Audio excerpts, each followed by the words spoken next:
Ikaw po ba yung bisita ni Sir Troy, ate? Hi. Oo, ako nga. Anong pangalan mo? Pwedeng makiupo? Ako po si Paul. Upo lang po kayo dyan. Tama nga po si natatay. Magandang araw po kayo. Mas maganda po kaysa kay Ma'am Kirsten. Nako, hindi.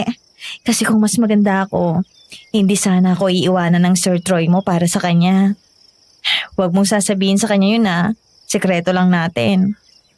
Gusto ko po yung mga sikreto. Sila rin po kasi may sikreto tungkol sa'yo. Ha? Anong sekreto? Basta wag po kayo maingay kapag sinabi ko sa inyo Di ko naman po kasi sinasadyang marinig yung usapan nila Oo, hindi ko sasabihin kahit kanino. Promise. Ang sabi po nila, akala nila, si Ma'am Kirsten daw ang sagot sa gutom nila. Yun pala ikaw. Pero ayos na rin daw kasi mas mukha kang sariwa para sa kanila. Pag po kasi sariwa, mas malinamnam daw pag kinain. Ano? Kinain? Anong ibig mong sabihin? Paul, iho! Nandito ka lang pala. Hinahanap ka na ng papa mo. Dali na, puntahan mo na siya.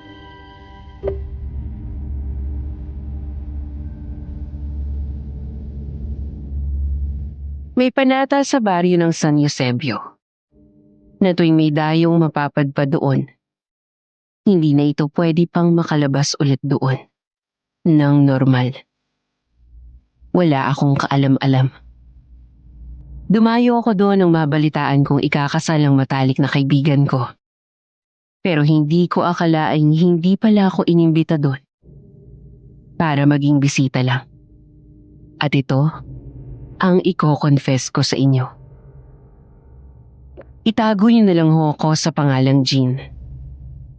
Kilala akong hindi marunong tumanggap ng kahit anong pagkatalo.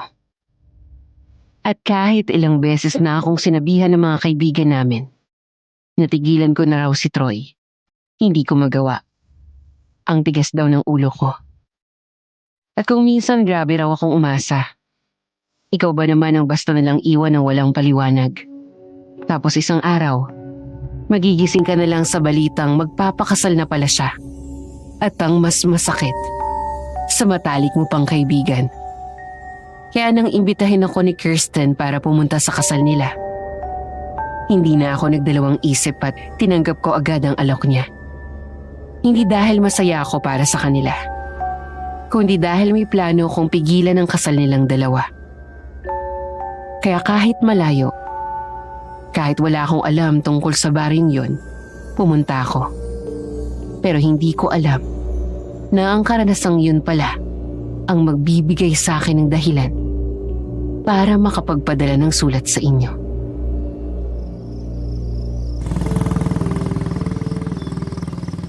Bakit po kayo tumigil? Wala po tayo sa loob, kuya. Ay, ayaw pong umandar, ma'am. Dito na lang po kayo bumaba. Ha? Pero... Ay, baba na po.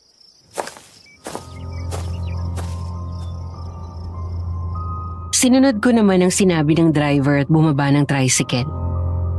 Pero bago pa man ako makapagsalita, bigla na lang itong umandar at iniwan ako sa gitna ng kawalan.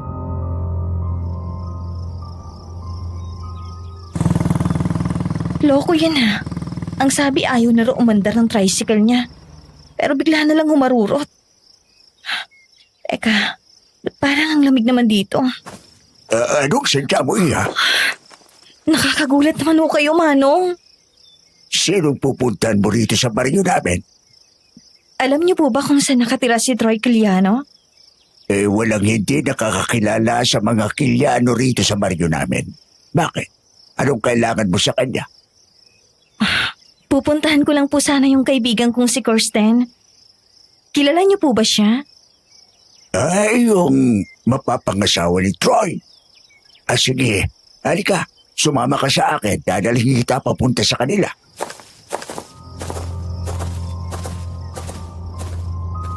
Maliit lang na barangay ang San Eusebio. May mga tindahan kung saan tila nagsisilbi na ring palengke nila dahil sa mga isda't gulay na binebenta sa bukana pa lang ng kanilang baryo. Dikit-dikit ang mga bahay. At yung mga taong nakatambay sa labas ay grabe kong titigan ako. Nakala mo ngayon lang sila nakakita ng kapwa nila tao.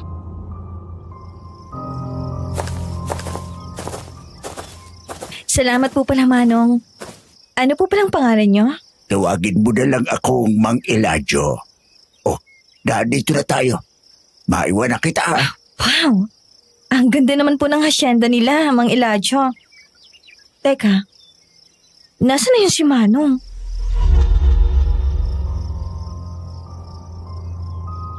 Nilibot ko ang tingin ko sa paligid. Pero ang sumalubong lang sa akin ay yung mga kakaibang titig ng mga tao sa baryo.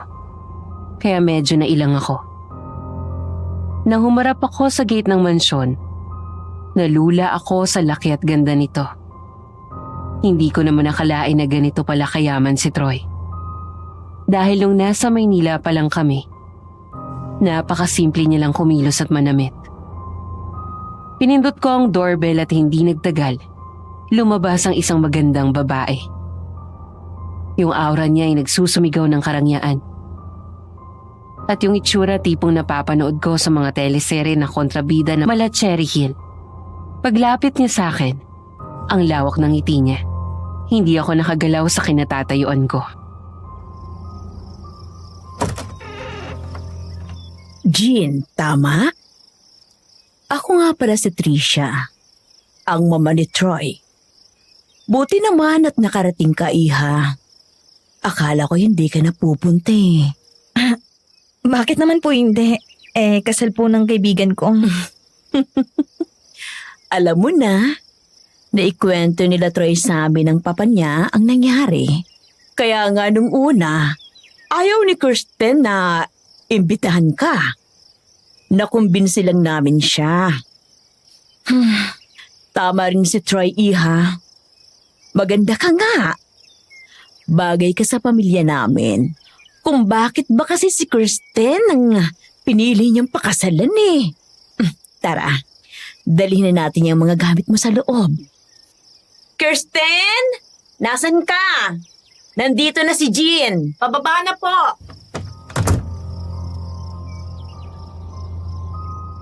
Hindi rin nagtagal nakita ko na si Kirsten na tumatakbo pababa ng hagdan. Ang aliwalas ng mukha niya. Halatang masaya siya at alagang-alaga ni Troy. Nang makita niya ako, umasim ang mukha niya. Parang hindi siya komportable sa presensya ko, Miss Ligaya. Hanggang sa makalapit siya sa kinatatayuan ko.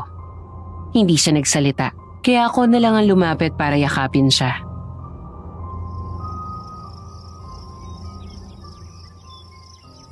Congrats sa kasal. Salamat. Buti hindi ka naligaw. Bakit naman ako maliligaw? Kung nag-iisa lang naman tong baryo nyo. Salamat talaga sa pagpunta, Jean, Iha. Matagal ka na rin kasi namin gustong makilala ng Tito Arthur mo. Kung hindi pa pala ikakasal tong sina Kirsten at Troy, hindi ka pa namin makikita. Ihatid ko na po siya sa kwarto niya. O siya, sige. Tulungan mo siyang mag-ayos ng gamit sa taas. Tapos, bumaba kayo ulit dito. May inihanda akong merienda. Salamat po, tita.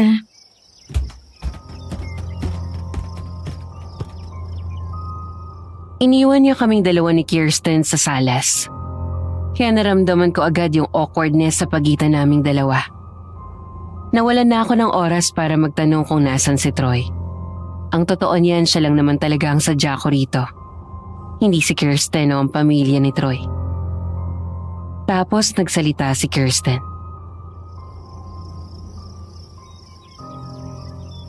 Ang hirap pala ng ganito.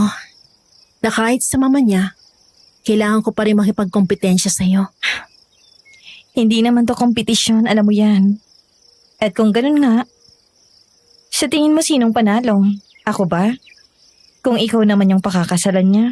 Ngayon pa lang binabalaan na kita, Jean. Huwag ka sanang gumawa ng rason para tuluyang masira yung pagkakaibigan natin. Sana tinanong mo muna ang sarili mo kung sino ba yung unang sumira sa atin. Hindi maganda kung magtatalo tayo, Jean. Tigilan na natin to. Halika na.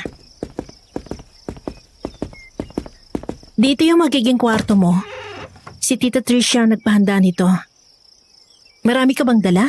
Kaunti lang. Sakto para sa 2 linggo. Jean, alam ko hindi madaling patawarin kami ni Troy dahil sa ginawa namin. Kung ako lang, ayoko nang imbitahan ka pa rito dahil ayoko mas masaktan ka pa. Pero itong gusto ng mga magulang niya eh. Sila ang pumilit sa akin papuntahin ka. Kahit sa ganitong paraan lang daw. Magkaroon man lang ng closure ang friendship nating dalawa. Kaya pumayag na rin ako. Makapal siguro mukha ako para sabihin to. Pero nagmalang naman ako, Jean. At gusto kong makita mo kung gaano namin kamahal ni Troy ang isa't isa. Ano palang tawag mo sa nararamdaman ko, Kirsten?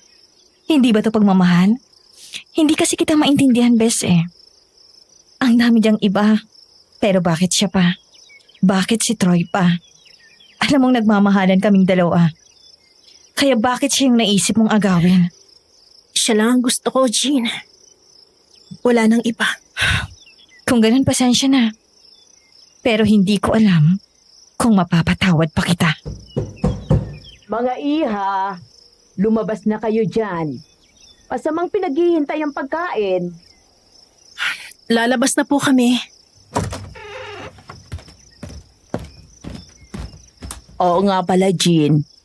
Pasensya na kung ako yung sumalubong sa'yo kanina, ha? Si Troy kasi at ng Tito Arthur mo nasa bukid pa. Kumuha sila ng baboy at manok na iihawin para sa kasal ni na Kirsten. Ayos lang po yun, tita. Magkikita naman po kami mamaya. Ang swerte nga po ni Kirsten eh.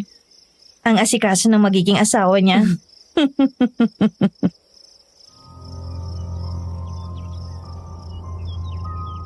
Pagdating namin sa pagkainan, parang fiesta. Ang daming nakahandang pagkain. May pa-dessert pa.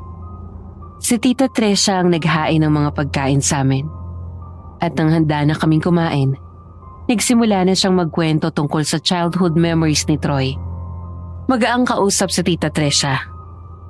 Lahat ng paborito niyang alaala kay Troy. Ultimo yung kabayo nilang namatay dahil sa sakit. Na siyang iniyakan ni Troy na kwento na niya. Napasarap nga yung kwentuhan namin nang di namin namamalayan ng oras. Nagulat na lang kami nang dumating na si Troy kasama ang papa niya.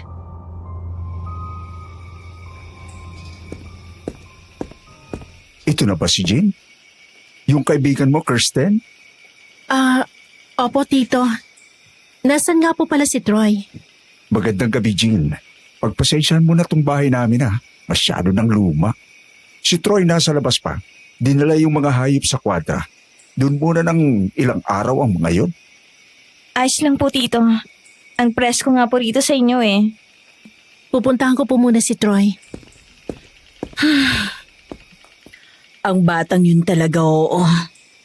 Parang mamamatay pag wala si Troy. Kulang na lang itali niyang anak natin sa leeg niya para hindi na sila magkahiwalay. Ikaw talaga, Han. Pabayaan mo na yung mga bata. Ganyan ka rin naman sa akin nung kabataan natin, hindi ba? Pinagsabihan ko na kasi ang anak mo, Arthur. Hindi ko gusto ang aura ng batang yun. Masyadong mabigat. Bakit ba kasi siyang napiling asawahin ng Troy natin kung nandito naman si Jean? Mas magaan pa ang pakiramdam ko sa batang to eh.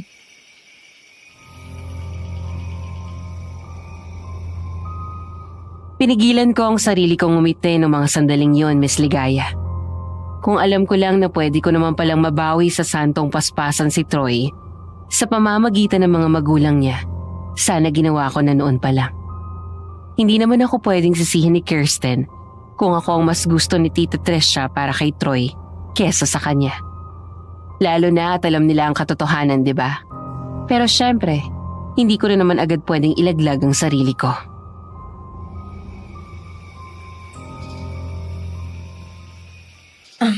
Tita, pasensya na po sa pakikisingit. Mabait naman po si Kirsten. Sadyang mahal na mahal lang po talaga niya si Troy. Kaya ganyan siya. Dikit na dikit sa anak niyo. Yung sa amin naman po ni Troy, wala na po yun. Alam kong hindi na po pwede dahil silang dalawa na nagmamahalan ngayon. Wala na ba talaga? O nagpipigil ka lang? Wala na po talaga. Jean? Troy, nandiyan ka na pala. Troy, ano ka ba? Bakit bigla ka na lang nangyayakap dyan? Nagre-reklamo ka. Samantalang niyakap mo naman ako pabalik. Namiss lang kita. Namiss din kita, Troy. Pero baka gusto mo nang bumitiw dyan, ha?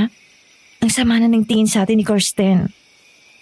Kita mo, nakasimangot na siya. Kalas na. Okay. Sige. Eto na. Anong oras ka dumating? Pasensya ka na kung hindi mo ako naabutan dito kanina. Pumunta kasi kami ng bukid.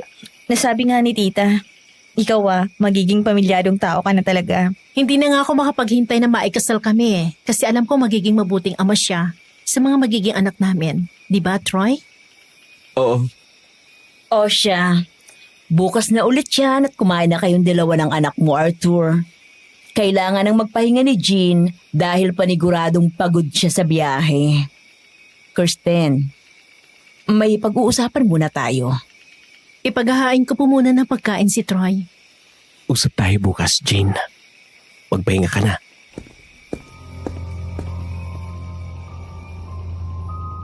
Inggit na inggit ako dahil kitang-kita ko na tanggap ng pamilya ni Troy si Kirsten. Kahit pa may mga komento si Tita Trisha tungkol sa ugali ng kaibigan ko, hindi pa rin maitatanggi na sinusubukan pa rin ni Tita na pakisamahan siya. Pagdating ko sa kwarto, ang daming pumapasok sa isip ko. Tulad ng paano kung ako ang nasa pwesto ni Kirsten. Ganito rin kaya ako katanggap ng magulang ni Troy para sa anak nila. O ganito rin ba kaasikaso si Troy sa kasal namin?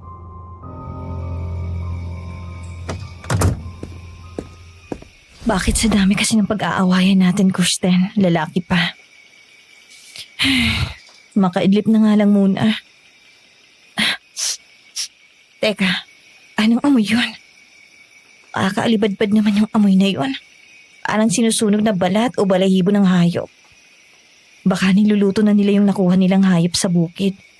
Tama, baka yun nga. Pero ang aga naman yata.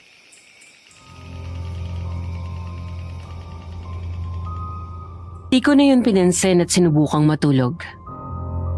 Kaso hindi rin nagtagal nang makarinig naman ako na parang may bumagsak sa bubong. Napabangon ako sa kama at tumayo para lumabas ng kwarto.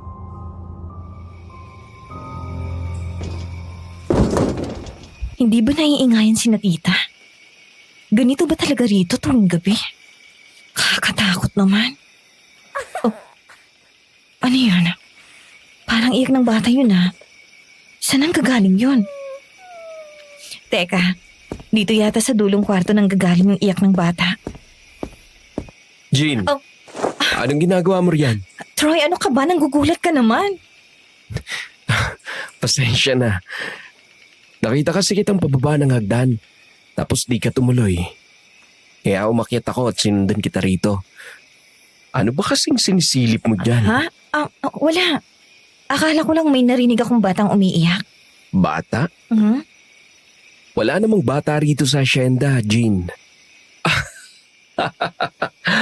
Naalala ko na. Baka si Paul. Pinagalitan na naman ng papa niya kaso wala ngayon si Paul dyan. Nasa bahay ng mama niya sa bayan. Ikaw talaga baka naman nananaginip ka lang. Hindi Meron talaga. Pero baka guni-guni ko lang yun. Kanina kasi parang may naamoy akong nasusunog. Pero di ko na tiningnan. Baka kako niluluto nyo na yung baboy at manok na nakuha nyo kanina sa bukid. Oo. Yun sanang uulamin natin bukas ng umaga. Sabi ni mama, kumuha na lang daw ulit sa bukid Nakakahiya naman daw kung hindi masarap na ulam ang ihain namin sa'yo. Bisita ka pa naman daw namin ni Kirsten. Uy, naabala ko patuloy kayo. Alam mo naman kahit anong ipakain sa akin, ayos lang. Basta ba hindi ka nilang tao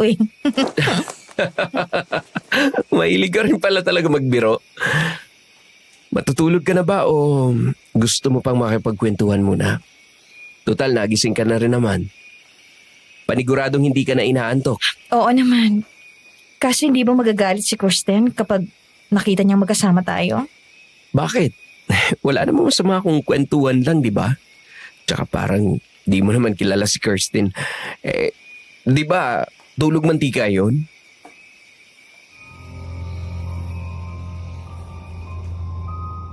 Nagtawanan kaming dalawa kasi may punto naman siya. Bumaba kami ni Troy at dumiretso sa kusina. Pinagtimpla niya ako ng kape. Habang tsaa naman ang iniinom niya. Nung nasa Maynila pa kami, ganito rin ang hilig namin gawin ni Troy. Pupunta sa malapit na tindahan para bumili ng soft drinks at kakain ng merienda.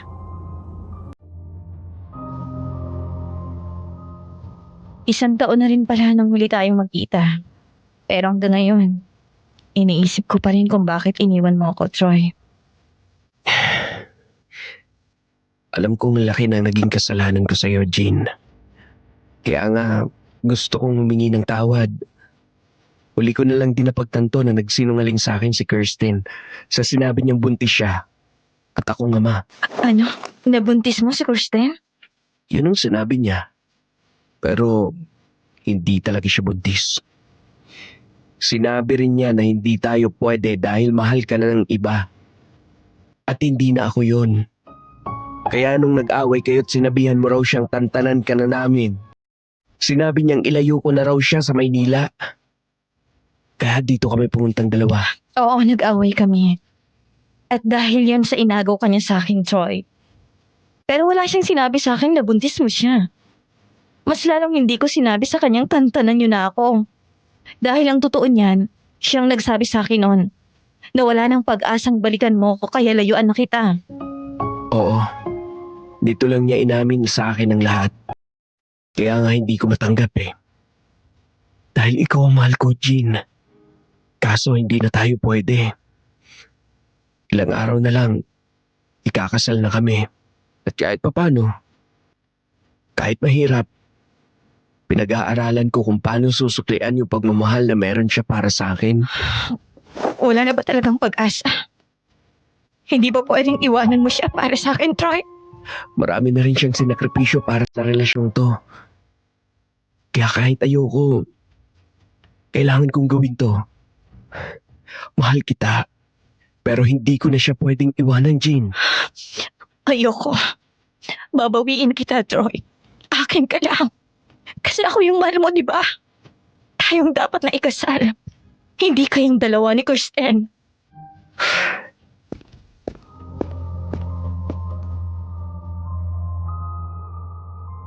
Iniwan ko siya noon sa lamesa. Hindi ko na siya hinayaang makapagsalita pa, Miss Ligaya. Bukod sa anumang oras ay bibigay na ako sa harapan ni Troy. Hindi ako papayag na ikasal sila ni Kirsten ng ganun lang. Alam ko namang boto sa akin ng mga magulang niya. Kaya gagawin ko ang lahat para makuha lang ang tiwala nila. Wala akong pakailam kung natutunan na ni Troy na mahalin pabalik si Kirsten. Kaya ko pang agapan yun. Kaya ko pa siyang bawiin. Sa kanya na rin naman ang galing na mahal pa rin niya ako. Pagdating ko sa kama, hihiga na sana ako nang maramdaman kong ang init ng unan ko. Kinuha ko yung unan at nakita ko yung rosaryo ko na bigay ni Lola Felisa. Kaso ang pinagtaka ko,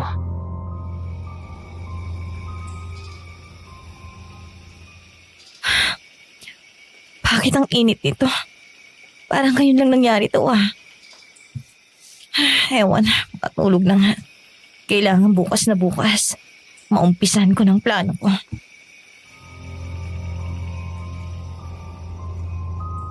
maaga akong bumangon kinabukasan, Miss Ligaya. Pagdating ko sa hapagkainan, handa na ang lahat ng pagkain at nasa lamesa na rin sina Tita Tresha, Tito Arthur at Kirsten. Maliban kay Troy.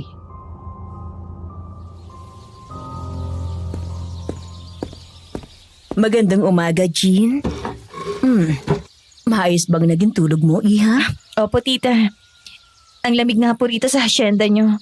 Parang hindi na kailangan ng electric fan. Yun nga lang po, nagising po ako kaninang madaling araw. May narinig po kasi akong parang naglalakad sa bubong. Ganun po ba talaga rito tuwing gabi? Ganyan talaga rito, Iha. Luma na kasi itong mansyon namin. Hindi pa ulit napapabaspasan. Kaya pasensya ka na ha. Bumangon ka ba? Opo, lumabas ako. May naamoy rin po kasi akong sunog. Kaso ang sabi naman po ni Troy, niluluto na raw po yung mga hayop na nakuha niyo kagabi sa bukid. Pinaluto ko na yun dahil balak kong ihain sa'yo ngayong umaga. Mamamalengke pa lang din kasi kami kaya hindi kami masyadong nakapaghanda. Mabuti na lang at pumunta sina Tito Arthur mo sa bukid. Kaya may ulam tayo ngayong umaga. Nag-usap kayo ni Troy?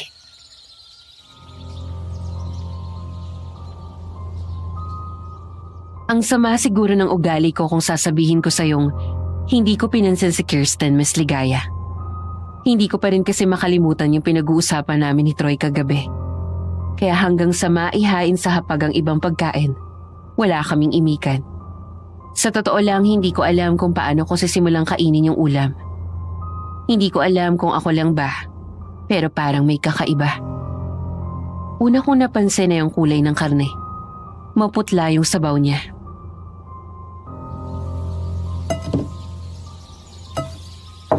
Anong lutong ulam po to? Tinola, iha. Tinola po? Ganito po ba talagang tinola sa inyo, tita? Walang luya and wala rin pong dahon? Oo, iha. Mukha lang hindi luto yan dahil maputla ang sabaw. Pero tinola yan.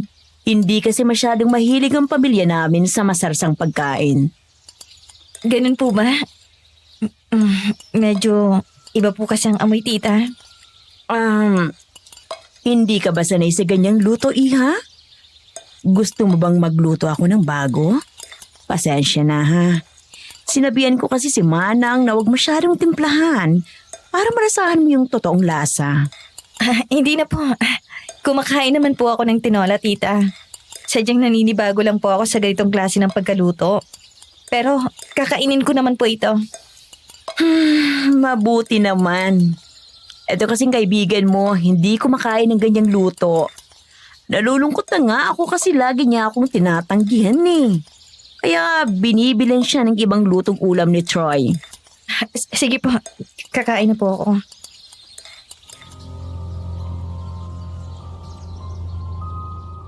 Sa unang kagat nalasahan ko yung alat. Pero hindi yun yung normal na alat. Parang may halong pait. Hindi ko alam kung pampalasa yun o kung may mali talaga sa templa. Tapos yung texture, parang hindi manok. Mas makunat. Mas malansa. Wala akong masabi. Hindi ko masabing masarap, pero hindi ko rin naman masabing kadiri. May aftertaste lang siya na hindi ko maipaliwanag. Parang maasim. Pero hindi rin lasang suka. Parang metal. Noong nilingon ko si Kirsten, hindi pa rin siya kumakain.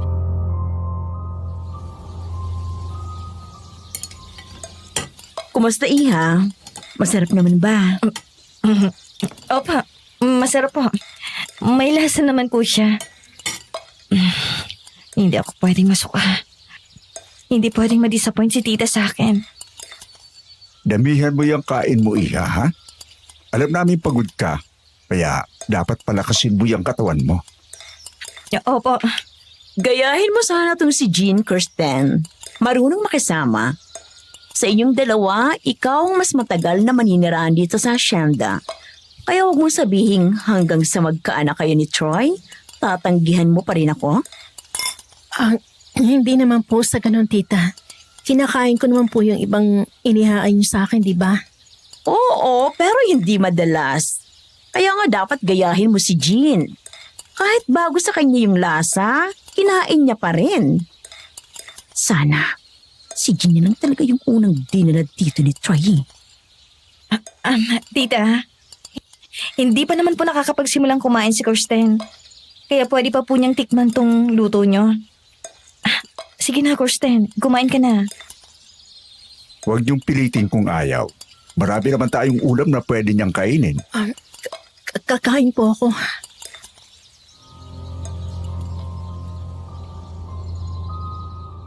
Nagpigil ako ng hininga para hindi ako masuka ng sumandok si Kirsten ng ulam. Ito lang yung tanging magagawa ko para sa kanya. Kahit pa gustong-gusto kong naririnig ang mga papuri sa akin ng mama ni Troy. Nang sulyapan ko sina Tita Trisha at Tito Arthur. Pareha sila nakabantay kay Kirsten. Na para bang inaantay nila ang magiging reaksyon niya. Kaso pagtikim ni Kirsten, tumayo siya agad at nilisan ng lamesa. Sabay takbo papunta sa banyo.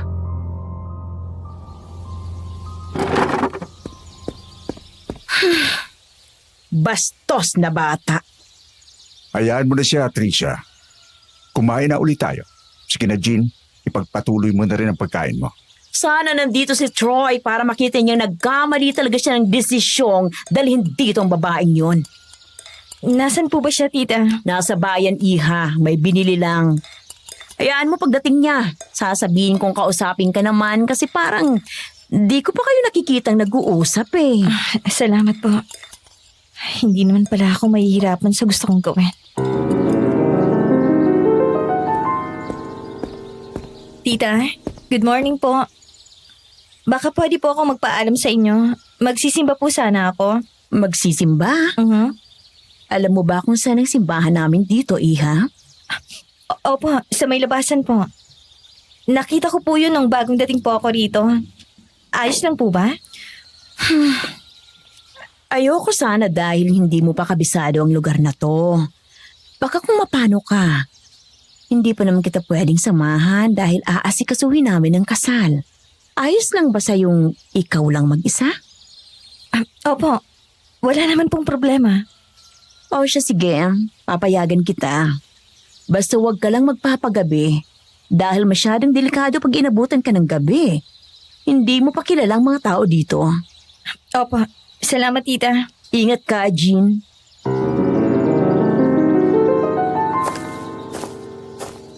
Ano ba tong rosaryong to? Bakit ang init na naman? Simula talaga nang dumating ako rito, kulang na lang mapasok ako dahil laging mainit. Ano ba? Bakit ba hindi ka tumitingin sa dinadaanan mo? Pasensya na, miss. Hindi kita nakita. Nasaktan ka ba? Hindi ba halata? Pero ayos na. Sandali. Parang ngayon lang kita nakita dito sa San Eusebio. Bagong lipat ka lang ba? Dahil lang ako rito. Bumisita lang kasi ako sa ikakasal na kaibigan ko. Saan ka tumutuloy? Kina Troy Quiliano. Sa Hacienda Quiliano. Kilala mo ba sila? Bukod sa sila lang yung may hacienda rito, oo, kilala ko sila. Pamangkin kasi ako ng dating hardinero nila na si Mang Fidel. Hindi ko kilala. Sige, aalis na ako. Saan ka pupunta? Gusto mo bang samahan na kita? Hindi na. Diyan lang naman ako sa may simbahan. Samahan na kita. Bago ka pa lang dito. Baka kung ano mangyari sa'yo, hindi mo pa kabisado lahat ng tao rito. Hindi kaya mas delikado kung sasama ako sa'yo? Halos lahat ng tao rito, grabe kung makatitig sa akin. Yung mga itsura, akala mo mananakit ako eh. Payo ko lang sa'yo, miss. Hayaan mo lang silang titigan ka. Pero wag mo hahayaang matingnan kanila ng matagal na mata sa mata. Bakit naman? Di ko alam kung maniniwala ka sa pamahiin. Pero dahil hindi ka na rin naman mapalagay sa mga tao rito sa amin, mas mabuti na yung makasigurado ka. Baka kasi mausog ka. Sino yung bumubulong? Aling bumubulong? Wala naman ah. Tayo lang dalawa dito. Uy, ayos ka lang? Pasok na ba tayo sa loob? Para kasing meron eh. Pero sige, una ka na, sunod ako. Ano nga palang pangalan mo? Jean, taga Maynila ako. Ikaw, matagal ka na ba ritong nakatira? Tunog alak ah. Ako naman si Rainiel. Dito ako pinanganak. Nung nakaraang taon lang ako umalis para pumuntang Maynila. Pero bumalik din nung malaman kong namatay si Tito Fidel. Hindi ka na ba bumalik ulit sa Maynila pagkatapos nun? Di na. Sunod-sunod na kasi yung kinakasal. Bakit? Anong nangyayari pag may kasal? Malalaman mo na lang sa mismong kasal. Ang pabitin mo namang magkwento. Magsindi na nga lang tayo ng kandila. Ano bang pagdarasal mo? Ang mabawi si Troy. Pagkatapos magdasal, sinamahan ako ni Rainiel pabalik sa hacienda. Sinalubong kami ni Kirsten na nakatayo sa harap ng gate. Mukha siyang nagulat nung may nakitang kasama ako. Sino yung kasama mo? Si Rainiel. Nakilala ko lang siya kanina sa daan. Sinamahan niya rin ako magsimba. Ikaw ba yung kaibigan ni Jean na ikakasal? Magandang araw pala sa'yo. Oo, ako nga. Salamat sa paghatid sa kaibigan ko ha. Medyo dumidilim na rin kasi. Gala yung biyanang ko. Baka raw napano na siya. Salamat ha. Walang problema. O ano? Mauna na ako. Nga pala Jean. Yung nabanggit ko ha. Oo, tatandaan ko. Ingat ka, Rainiel. Salamat sa paghatid. Siguro naman hindi ka naaasang may balikan pang mangyayari sa inyo ni Troy. May nakilala ka ng iba eh. Kinakabahan ka na ba? Wala pa nga akong ginagawa eh. Sa totoo lang, naramdaman ko na nung una pa lang na ginusto mo rin na imbitan ako rito. Para patunayan na ikaw nang mahal ni Troy at hindi na ako. Hindi ka naman pala manhid. Alam mo naman pala yung intensyon ko at ngayong alam mo na, umaasa ako hindi na kita makikita ulit kahit kailan.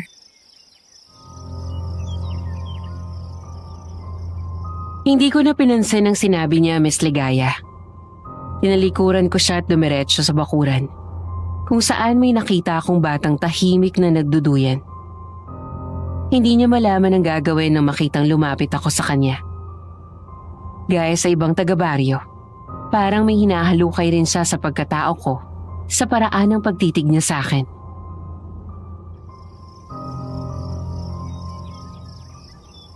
Ikaw po ba yung bisita ni Sir Troy, ate? Hi. Oo, ako nga. Anong pangalan mo? Pwedeng makiupo? Ako po si Paul. Upo lang po kayo dyan. Tama nga po si natatay. Maganda raw po kayo. Mas maganda po kaysa kay Ma'am Kirsten. Nako, hindi. Kasi kung mas maganda ako, hindi sana ako iiwanan ng Sir Troy mo para sa kanya. Huwag mong sasabihin sa kanya yun ha. Sikreto lang natin. Uy, gusto ko po yung mga sikreto. Sila rin po kasi may sikreto tungkol sa'yo. Anong sikreto? Basta po huwag kayong maingay. Kapag sinabi ko sa inyo ha, di ko naman po kasi sinasadyang marinig yung usapan nila eh. Oo, hindi ko sasabihin kahit kanino. Promise. Ang sabi po nila, akala nila, si Ma'am Kirsten daw ang sagot sa gutom nila. Yun pala ikaw. Pero ayos na rin daw. Kasi mas mukha kang sariwa para sa kanila. Pag po kasi sariwa, mas malinamnam daw pag kinain. Ano? Kinain? Anong ibig mong sabihin? Paul, iho! Nandito ka lang pala. Hinahanap ka na ng papa mo. Dali na, puntahan mo na siya. Sino po yung batang yun? Si Paul.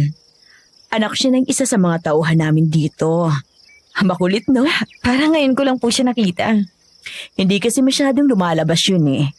Madalas nasa kwarto lang nila sa dulo ng hallway. Ganun po ba? May nabanggit po kasi siya sa akin eh.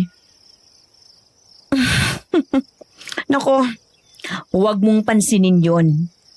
Alam mo naman pagbata, kahit ano, basta bago para sa kanila, pinaniniwalaan.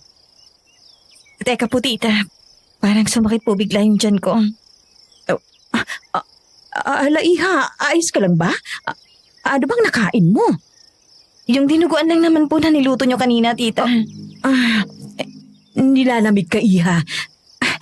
Sobrang sakit ba? Dadalhin na kita sa loob. Salamat po.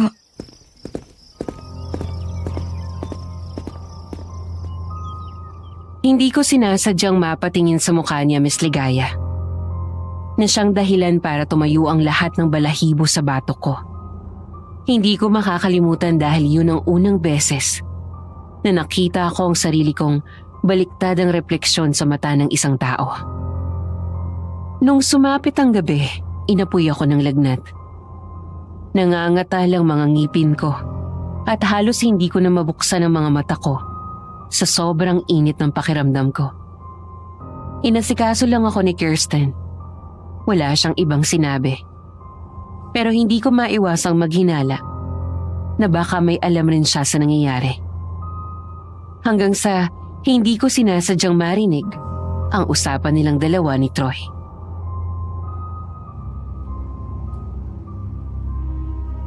Tingin mo nakakalata na siya sa plano natin? Hindi. Kaya hanggat maaari, wala kang dapat sabihin sa kanya. Parang nagsisisi na akong dinala ko pa siya rito, Troy. Nasaktan ko na siya nung inagaw kita sa kanya. Pero dahil sa kasakiman ko, mukhang mapapahamak pa si Jean. Hindi ka kasi nag-iisip. Inuna mo pang mainggit sa kanya kaysa ayusin ang sarili mo. Pero ako dapat ang nasa pwesto niya ngayon. Ako dapat ang iaalay sa mga aswang at hindi siya. Tumahimik ka!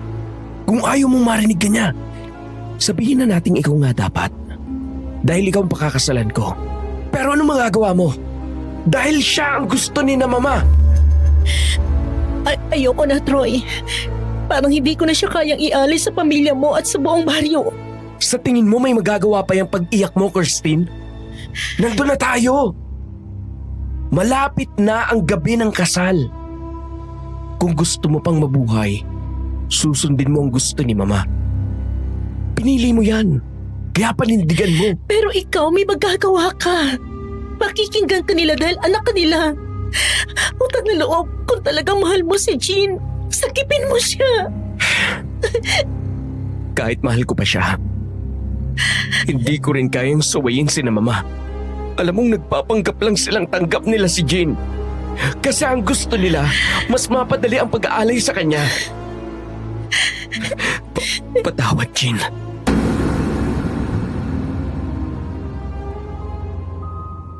Gustong-gusto kong bumangon at sampalin sina Kirsten. Hindi ako makapaniwalang kaya niya akong ipagkanulo. Basta di lang siyang miserable. Isa na lang ang gusto kong mangyari ng mga oras na yun, Miss Ligaya. Yun ay yung makatakas sa San Eusebio.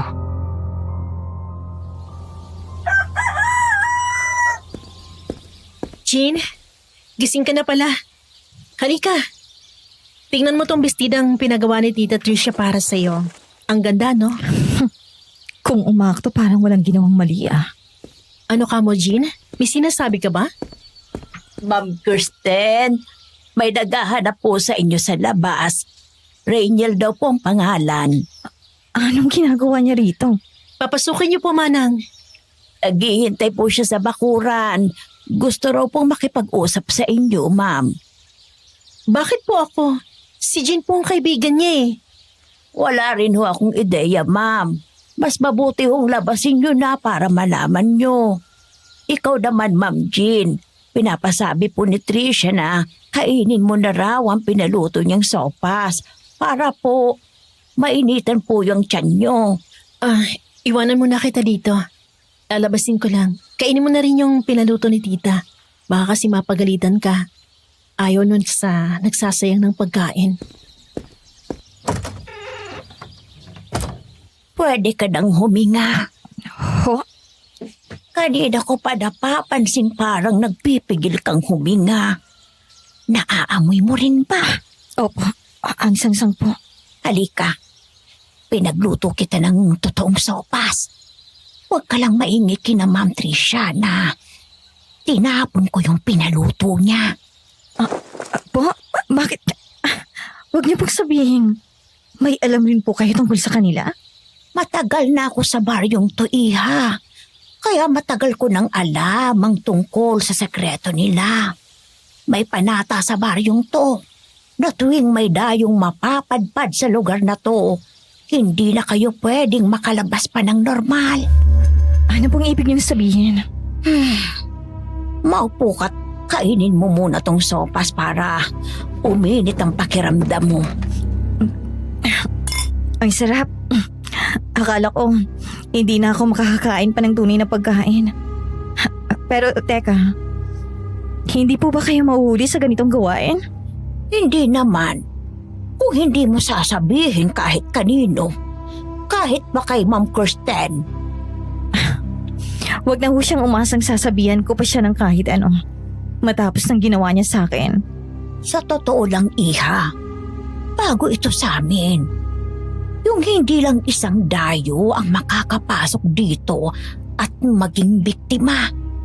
Hindi ko akalaing may mas masahol pa pala kaysa sa mga nilalang na kagaya ni Tricia. At ang perpektong halimbawa nun ay ang kaibigan mo. Wala na po akong pakialam sa kanya, Manang. Pwede po bang sabihin niyo na sa akin ang nalalaman niyo? Sa oras na tumapa ka sa lugar na ito, ibig sabihin, kumagat ka na sa bitag nila. Ayaw ng mga taga San Eusebio ng dayo. Dahil sanay silang kumain ng mga hayop galing sa bukid. Kaya tuwing may napapadpa dito, isa lang ang ibig sabihin nun. Para sa kanila, ikaw na mismo ang nag-aalay ng sarili mo para pawiin ang gutom nila. Ho? Pero hindi ko naman... Alam ko yun, Iha. Si Kirsten ang kusang sumama rito. Kaya dapat siya lang talaga. Pero iba ang gutom ngayon ng mga halimaw sa baryo. Dahil ilang taon nang lumipas mula nung huli silang nakatikim ng laman ng tao. Kaya hindi na nila iniisip kung sinadya mong pumunta rito o hindi. Basta matawid lang ang uhaw nila sa dugo. Ano pong gagawin ko? Kailangan mong palakasin ang katawan mo, Iha. Sa nakikita ko, dahil namulat ka naman na sa katotohanan sa kung anong meron sa baryong to, magiging madali na lang para sa iyo. Hanggat maaari, tanggihan mo ng tanggihan ang pagkaing inihahain sa iyo na kuno pinaluto ni Ma'am Tricia. Dahil ang totoo niyan, tuwing kumakain ka ng ganung luto, pinahihina lang nito ang resistensya mo at pinalalambot ang mga buto mo para mas madali na lang sa kanilang kainin ka. Matutulungan niyo po ba ako? Gusto ko na pong umalis dito. Halika, sumama ka muna sa akin habang wala pa sila.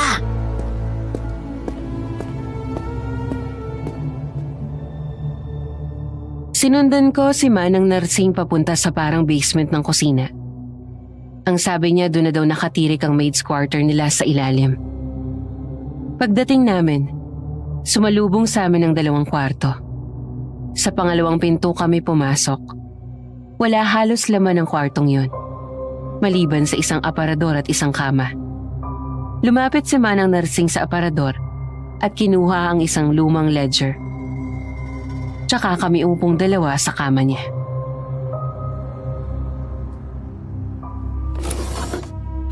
Lahat yan, mga dayong dumayo rito na hindi na nakabalik. Yung iba, usang ginusto rito sa baryo. Yung iba naman, inimbita, gaya mo. Ang dami. Hindi kailanman naging malinis ang imahe ko sa mga nasawi at hindi na tuluyang nakalabas sa Arthur na si Doña Clarita. Hindi pumayag. Dahil mahal niya ang asawa niya, umayag siya. At ang naging sistema, pwede akong manatili sa kanila basta magiging kasambahay ako. At ang hindi ko makakalimutan na pangyayari nung 18 ako. Doon ko sila unang nakitang kumain ng laman. Hindi na ako nakagalaw noon sa sobrang takot. Gusto akong isunod ni Doña Clarita sa mga pinatay nila. Pero hindi pumayag si Don Crisostomo. Pinagsabihan lang ako na hindi nila ako papatayin. Basta ang magiging kapalit ay ang katahimikan ko. Simula noon, tuwing nakikita kong may bagong bisita sa mansyon, nananahimik na lang ako. Tapos po, hindi pa nila kayo ginalaw kahit kailan? Hindi. Simple lang naman ang gusto nila. Kung gusto ko pang manatili rito, at yun ay tuwing may dayo, kailangang ako ang maghahanda ng kwarto para sa kanila. Ako rin ang maghahanda ng mga kakainin nila at magbabantay kung pwede na ba silang kainin o hindi. Base sa mga aksyon nila. Pero madalas, pinag-aaralan ko talaga kung paano sila posibleng makakatakas. Hindi ko naman ginusto to eh. Pero wala ako pagpipilian. Kung ganun po, bakit niyo po ako tinutulungan? Dahil nung dumating ka, naramdaman kong may pag-asa pang matigil ang lahat ng kalokohang to. Kahit huli na. Dahil marami nang namatay, Iha. Marami nang nawala. Po, ano pong ibig niyo sabihin? Yang rosaryo mo, Ano pong meron? nakakita na ako niyang dati. Hindi eksaktong-eksakto. Pero halos pareho ng bitbit ng dating albularyo rito sa San Eusebio na si Mang Eladio.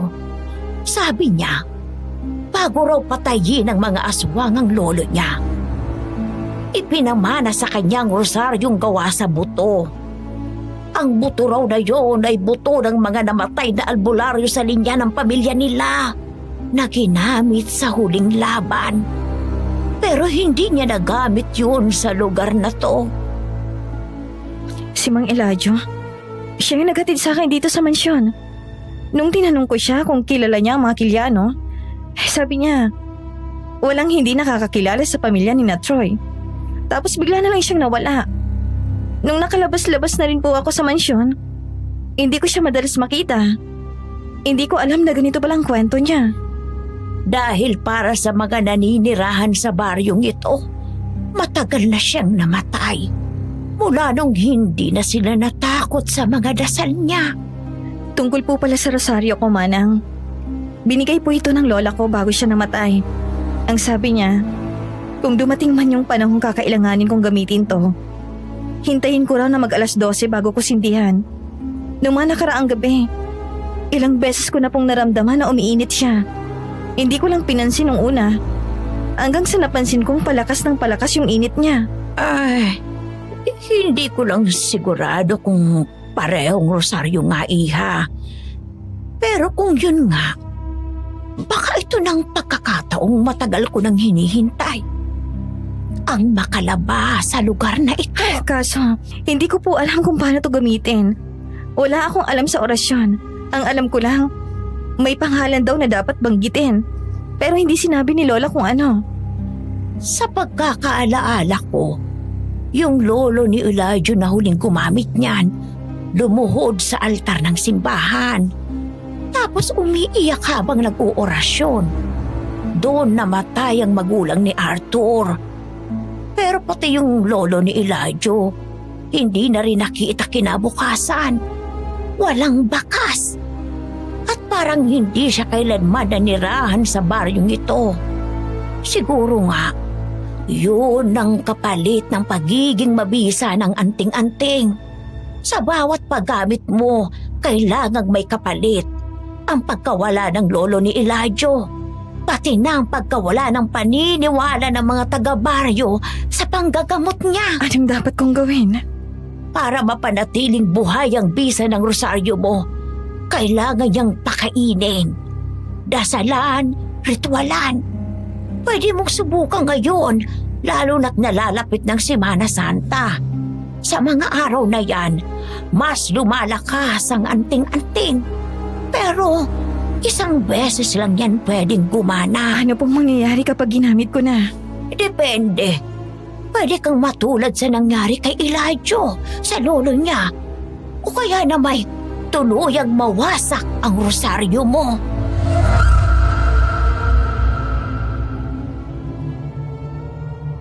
Simula nung araw na yon, hindi na ako sumasabay sa hapagkainan. Araw-araw nagpapanggap akong nilalagnat o inuubo. Ayokong makita ang mga mata nila habang kumakain.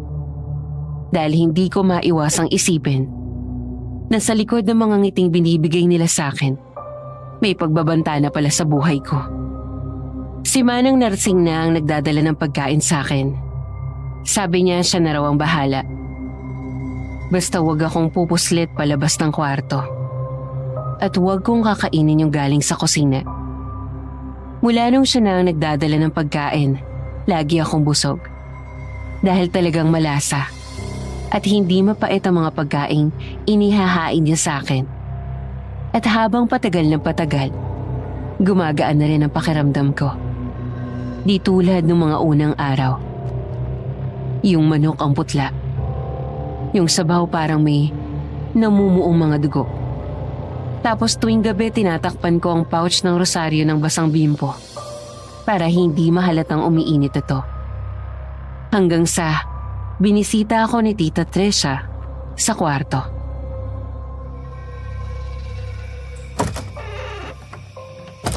Jean, iha? Kumusta ng pakiramdam mo? Hindi ka pa rin kasi sumasabay sa aming kumain. Nag-aalala na kami sa iyo, iha. Masama pa rin po tita ang pakiramdam ko. Parang mas lalo po ako nanghihina nitong mga nakaraang araw. Gustuhin ko man pong bumangon, hindi ko po talaga kaya. Ay, sayang naman. Malapit ang kasal ni Kirsten at Troy. Paano ka makakapunta yan? Okay lang po, kaysa pilitin ko ang sarili ko. Sana gumaling ka na. Ang lungkot ng lamesa pag wala ka. Alam mo namang ikaw lang ang kumakain ng mga niluluto ko eh. Ayaw ni Kirsten. Kaya nga sa iyo ako natutuwa. Pero nagpapadala naman ako rito, di ba? Kinakain mo ba? Opo, dinadalhan po ako palagi ni Manang Nursing. Mabuti kung ganon. Para naman kahit papano, bumalik-balik ng lakas ng katawan mo at magkalaman ng sikmura mo. O siya, sige na't aalis muna kami. Walang tao dito sa bahay. Ikaw lang at saka si Manning Nursing. Babalik naman kami bukas ng umaga. Magpahinga ka, iha. Sige po, salamat.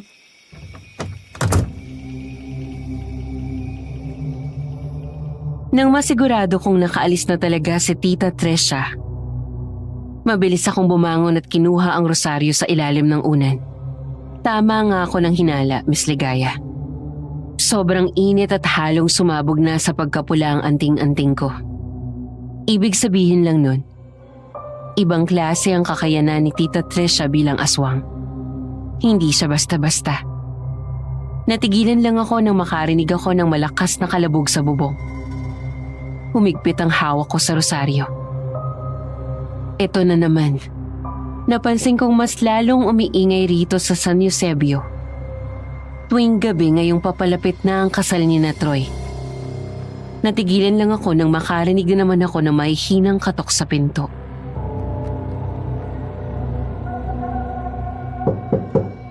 Jean, handa ka na ba?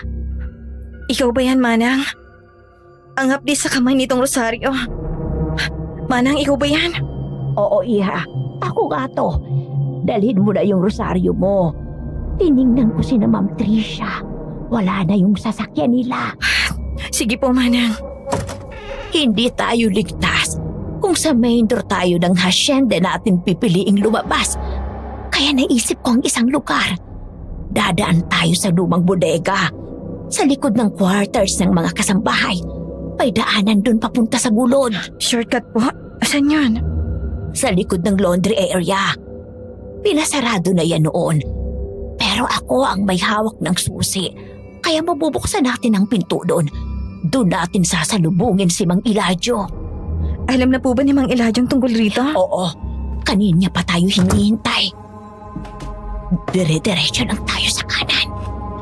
Pag nalampasan mo na yung quarters ng mga kasambahay, sa likod nun, andun ang laundry area. Doon tayo lalabas. Manang, may daan po ba talaga palabas dito? Parang kinakalawang na. Tapos ang baho pa po. Oo. Dati itong daanan ng mga kusinera, hardinero at ang mga alila. Noong panahon pa ni Don Crisostomo, hindi na ito ginagalaw. Wala na rin namang nakakaalam na pwede pang buksan yan. Ang dilim po. Huwag kang sisigaw. Higpitan mo yung hawak sa rosaryo mo. Huwag na huwag mong hayaang mawala yan sa kamay mo. Etong lampara. Bitbitin mo. Ang dami pong palaspas, Manang. Tapos may mga anting-anting pa.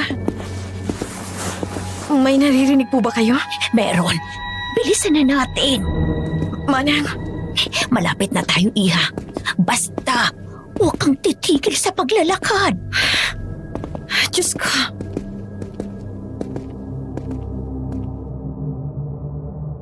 Nang makarating kami sa dulo ng tunnel, parang may malamig na hangin ang dumaan sa batok ko pagkabukas ni Manang Narsing ng pinto. Bumungad sa amin ang lalaking nakatayo sa likod ng punong mangga. Nakasuot ng sombrerong abaka at may dalang patpat. Kanina ko pa kayo hinihintay. Pasensya na, Elijah. Matagal kasing umalis sila Tricia.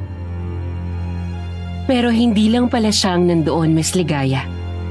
Sa likod ng puno may isa pang anino ang unti-unting lumapit. Nagulat ako nang makita ko kung sino. Rainiel? Di ko akalain na ikaw pala yung balak nilang ialay ngayong darating na kasal. Buong akala ko, yung kaibigan mong si Kirsten. Pasensya na. Kanino mo yan nalaman? Hindi ba't siyang kinausap mo nang pumunta ka sa mansyon? Nalaman niyang kusang sumapi ang kaibigan mo sa puwersa ng mga aswang. At dahil doon, wala na siyang pag-asa pang mailigtas. Siya rin mismo ang umamin sa akin nang balak nilang gawin sa'yo sa mismong gabi ng kasal nila. Sinabi niya ba sa iyong rason kung bakit niya ako gustong ialay? Di niya alam na ikaw palang iaalay. Akala niya siya. At dahil na rin sa kadesperatuhan niyang may madamay sa kamiserablehan ng buhay niya, naalala ka niya. Alam niyang hindi mo to palalampasin. Kaya natuwa siya nung dumating ka. Akala niya, pag nadala ka na niya rito, makakatakas na siya, pero nagkamali siya. Kasi para sa mga magulang ni Troy, isang kakayanan yun na makakumbinsi ng taong pumunta rito. Kaya naging parte na rin siya ng panata sa baryo. At kaya nandito sila para tulungan tayong mas panatilihin pa yung bisa ng rosaryo mo hanggang sa mismong araw ng pag-aalay sa'yo sa baryo, Jean. Tara na at dumiretso na tayo sa kubo. Inanda ko na roon ang mga kailangan mong gamitin para sa ritual. Ang tahimik naman po rito, Mang Elijah.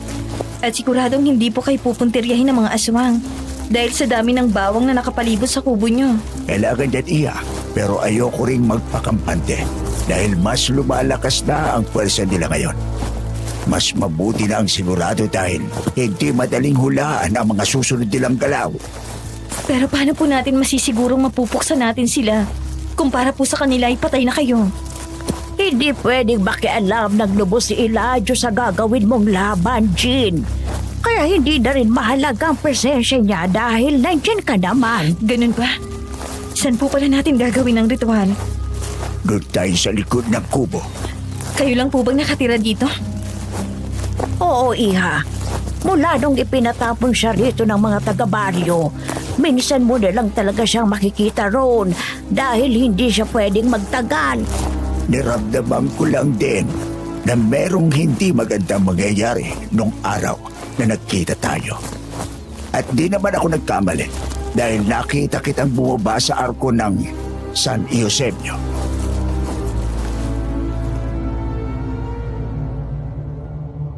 Gaya ng sabi ni Mang Eladio, pumunta nga kami sa isang maliit na clearing sa likod ng kubo niya. Lumuhod ako sa harap ng luma at patay na punong kahoy. Kinuha ko ang rosaryo sa loob ng pouch. Saka iniligay sa gitna. 7 kandila ang sinindihan ni Mang Eladio at pinuwesto sa paligid ko. Lahat ng iyon ay puti.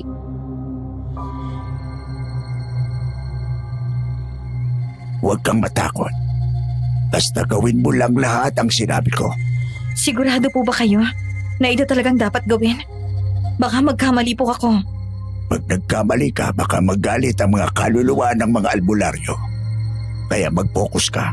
Huwag kang gagalaw kapag nagsimula na. Paano kung hindi ko kaya? Kakayanin mo. Hindi mo na trabaho ang maniwala. Ang trabaho mo lang ay sumunod.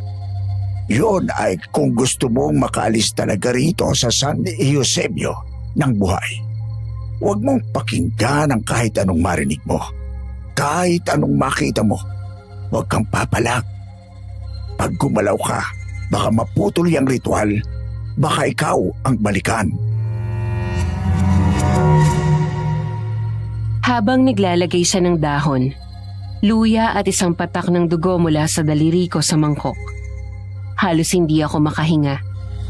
Hindi dahil sa takot, kundi dahil ramdam ko na may nanonood sa amin.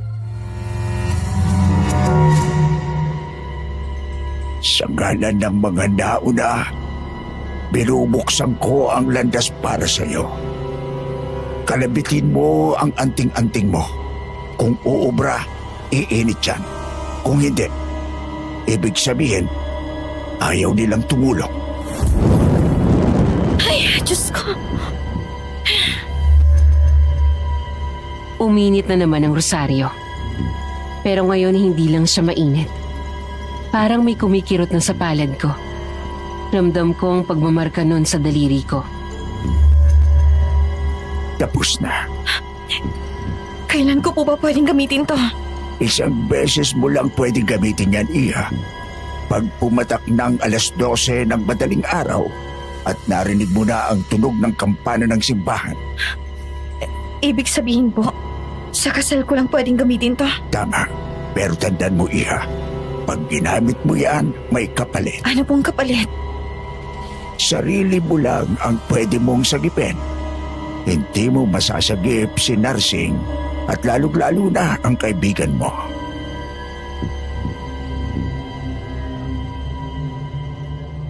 Mula nung gabi ng ritual, mas dumalas na yung pakiramdam ko na parang laging may nakatingin sa akin tuwing gabi. Lalo na tuwing hating gabi.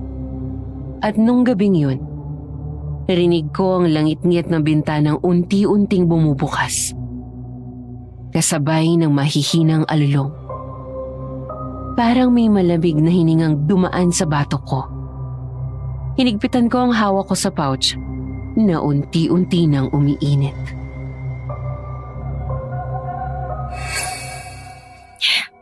Kalma, Jean.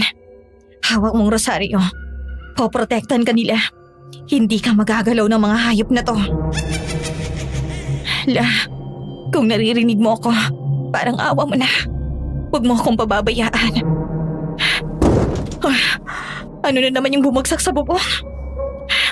Sa ngalan ng Ama, ng Anak, ng Espiritu Santo, gabayan niyo po sana ako. Hindi ko na kaya. Gusto ko nang umalis dito.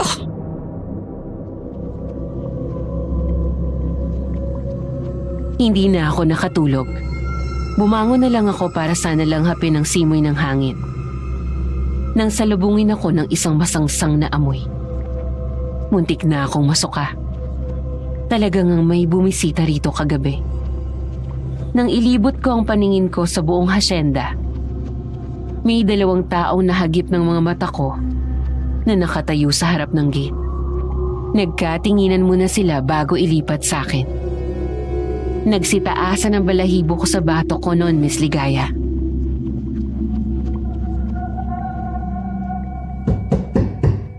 Jane, gising ka na ba? Labas na, Iha. Pinapatawag ka na ni Tita Tricia mo. Samahan mo raw kami kumain sa baba. Huwag niyo munang istorbohin si Jean, Arthur. Hindi pa sapat yung paghihina ng katawan niya. Kaya pabayaan niyo muna siya. Kailangan niya yan dahil bukas ng kasal ni na Kirsten at Troy. Magpahina ba talaga, Manang? O magpalakas ng resistensya? Siyempre, kailangan niyang maubusan ng lakas. Ano ka ba naman, Arthur? Yun naman ang gusto niyo, di ba? Para mas madaling kainin, kailangang malambot ang buto niya at presko ang laman. Oo. Pero hindi yun ang gusto mo. Akala mo ba hindi namin naalaman kung anong plano mo? Matagal na akong nagtitimpi sa iyo, Narsing. Kahit nung panahon pa ni na Mama. Pero hindi ko lang magawa dahil protektado ka ng Papa. Anong plano? Anong ibig mong sabihin, iho? Ako pa ang gagawin mong tanga? Alam kong gumawa ka na ng plano kung papaano patatakasin si Jean. Sinabi na sa amin ni Kristen ang totoo. Na nilapitan siya ng kaibigan ni Jean. Sa pag-aakalang siya ang iaalay sa baryo at gusto siyang tulungan. Pero wala siyang ideya na si Jean pala. Kaya simula noon, binabantayan ko na ang bawat kilos mo, Narsing. Hindi naman ako nagkamali. Dahil inamin na rin sa amin ng isang kasambahay na lahat ng pagkain na pinapakain ni Trisha kay Jean, pinapalitan mo ng totoong pagkain. Ano? Kung ganon, bakit ngayon mo lang sinasabi ang lahat ng to sa akin? Gusto ko lang tingnan kung hanggang saan mo kaya kaming talikuran. Sayang, ikaw pa naman ang tanging pinagkakatiwalaan ni na Papa sa pamamahay na ito. Pero hindi na ngayon. Arthur, iho, ano gagawin mo? Ano pa sa tingin mo? Di ang ilagay ka sa lugar mo. Arthur, wag! Maawa ka, iho! Alam mo ang plano natin kung bakit natin siya tinanggap dito sa mansyon. Pero anong ginawa mo? Trinaydor mo kami, Narsing!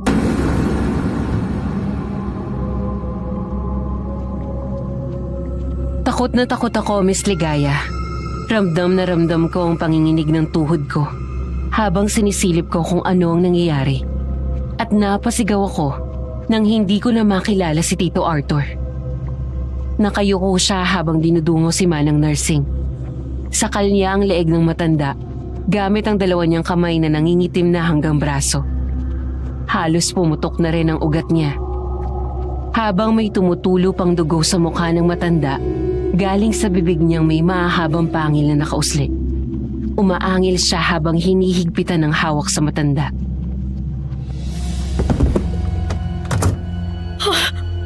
Manang!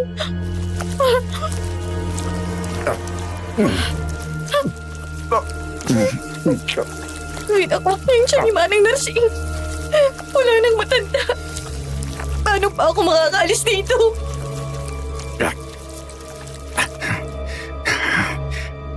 Asahan kita sa hapagkainan.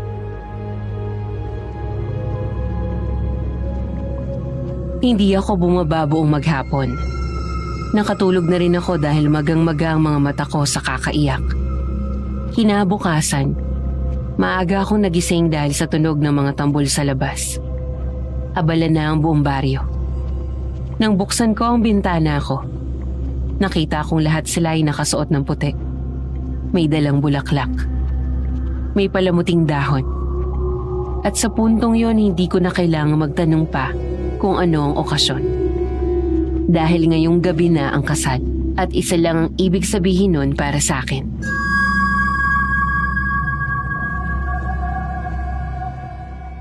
Kapag nagsimula na silang maghanda, huwag mong ipapakitang natatakot ka. Mas naaamoy ng halimaw ang takot kaysa dugo. Sino naman ang mga to? Siguraduhin mong maayos ang suot niya mamayang gabi. Baka mamantsahan. Kailangang presentable siya sa harap ng mga taga-baryo. Si Tita Trisha. Ayoko na, tita. Hindi ko na po kaya. Hindi niya dapat... Ito ang gusto mo, di ba? Ikaw ang nagdala sa kanya dito. Kaya magdusa ka. Hindi na siya makakalabas dahil alam na ng buong baryo na siya ang iaali natin sa kanila ngayong gabi. Pero nagsinungaling po kayo sa akin. Sabi niyo kapalit ng kaligtasan ko.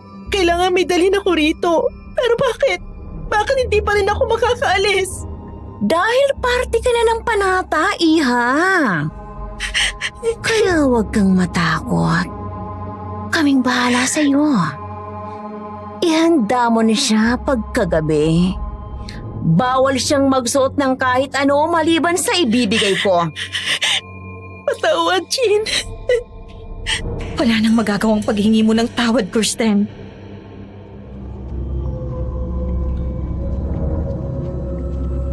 Nung sumapit ang gabi, narinig ko na ang sunod-sunod na katok na mas marahas ngayon kesa nung nakaraan. Jean, ikakasal na ako. Kailangan mo na rin lumabas ng kwarto. Ayoko. Hindi ako lalabas. Hindi niyo ako pwedeng pilitin. Kung hindi ka lalabas, papasukin ka nila. Parang awa mo na ayoko mangyari sa'yo yung ginawa nila kay Manang Nursing. Anong klaseng tao ka, Kirsten? Hindi na talaga kita kilala. Kung ayaw niyang lumabas, pwede natin siyang piliting ilabas. Ikaw nang bahala dyan, Kirsten. Papiliin mo siya. Jean, pakiusap. Buksan mo na lang yung pinto, please. Kahit sandali lang. Aayusin ko na lang lahat. Ako na bahala. Pakiusap. Sandali lang po. Lalabas na siya. Huwag niyo siya parsahin. Pag binuksan mo yung pinto, huwag mong kalimutan magbilang ka ng hakbang. Kailangan mo yon para pagdating mo sa gitna ng altar, hawak mo pa rin ang sarili mo at makapag-focus ka. At para mas madali sa'yo maitago ang rosaryo mo, linlangin mo ang kaibigan mo. Lalabas na. Jean, lalabas ka na? Oo. At nakikiusap ako. Kung bibihisan ako, sana si Kirsten lang ang papasok. Ha? Dalian mo na, Kirsten! Gusto mo bang makatakas rito? Paano? Tulungan mo akong itago tong rosaryo ko. Para madali kong hugutin mamaya. Ito ang magliligtas sa atin. Yun ay kung may tiwala ka sa akin. Meron. May tiwala ako sa'yo. Pakiusap. Ayoko na rito, Jean. Sige. Bihisan mo na ako. Tapos na ba kayo? Opo. Tara na, Jean. Tara.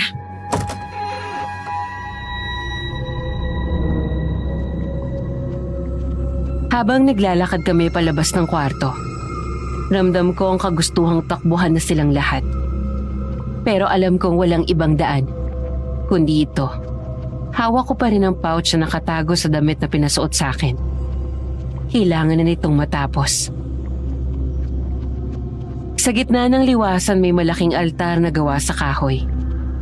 Sa ibabaw nito, may puting tela na may bahid ng lumang dugo. Sa ilalim ng puno ng akasya, nagsisiksikan ng mga taga-baryo. Lahat sila nakaputi at may mga dalang kandila.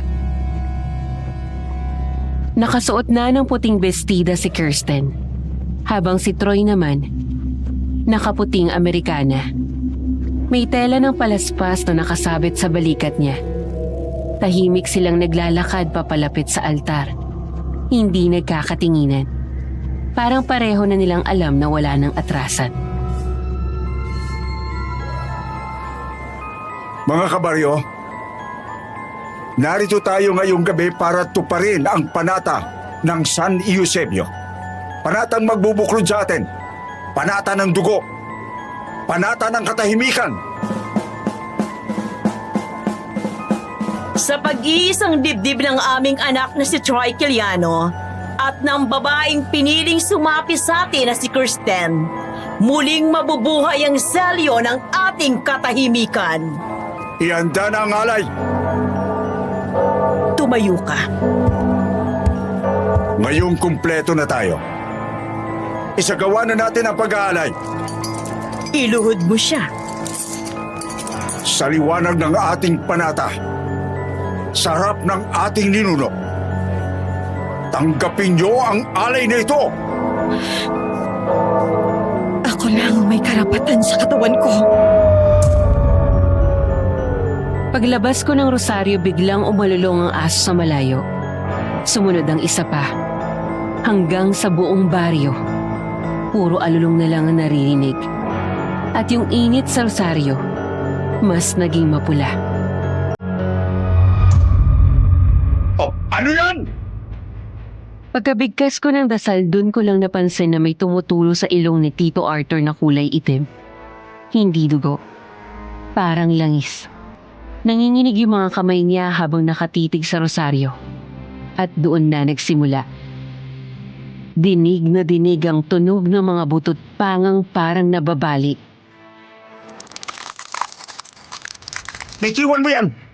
Bitiwan mo yan! Bitiwan mo!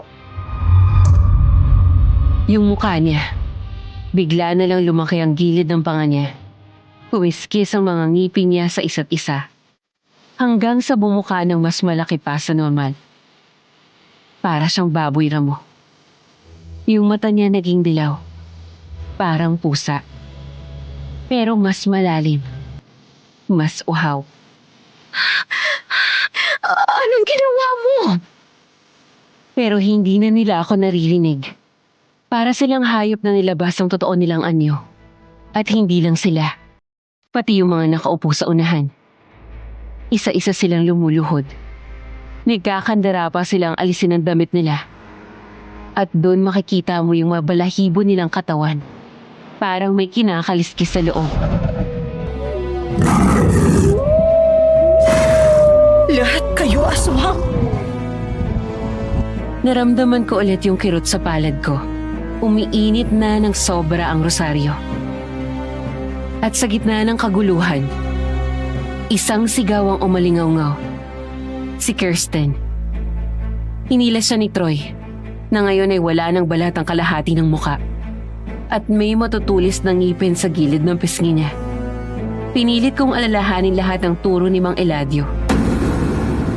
Saklot ng liwanag, gabay ng laman, kaluluwa ng mga nauna. Kayo ang aking sandigan. Sa dugo ng walang kasalanan, isara ang pinto ng kadiliman. Itigil mo yan! Tama na, Jean!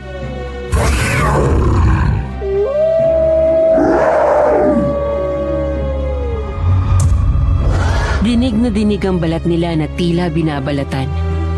Pati na rin ang pagsabog ng tabla at pag-alulong nila. Pero hindi ko tinigil. Habang hawak ko ang rosaryo, mas lalong naging malinaw ang kulay pula at halos sunugin no ng palad ko. Isa-isa silang nagsisigawan. Si Tito Arthur bumagsak sa altar at nangingisay. Kumikislot yung mga buto niya, parang binabalik sa anyo, pero nasusunog. Hindi ako sa inyo! Hindi niyo ako pagmamayari!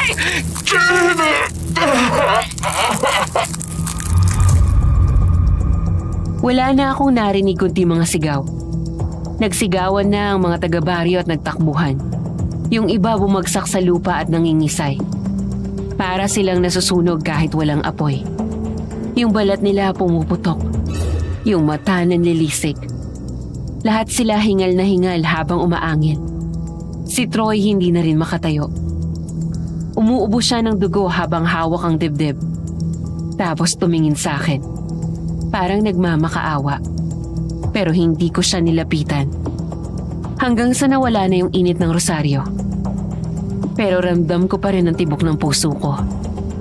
Hindi ako sigurado kung dahil sa takot o dahil alam kong tapos na. Tumigil na ang kampana. Tahimik na ulit ang buong baryo. At sa wakas, nakahinga na ako.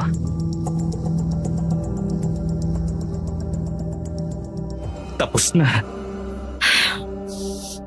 Rainier, Malaya na tayo, Jean. pero si Kirsten, paano siya? Hindi na siya pwedeng makalabas dito, Jean. Hindi na siya papayagan ng mga taga-baryo.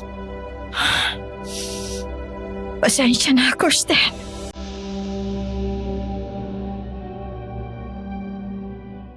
Sabay kaming umalis ni Raniel sa baryo ng San Eusebio.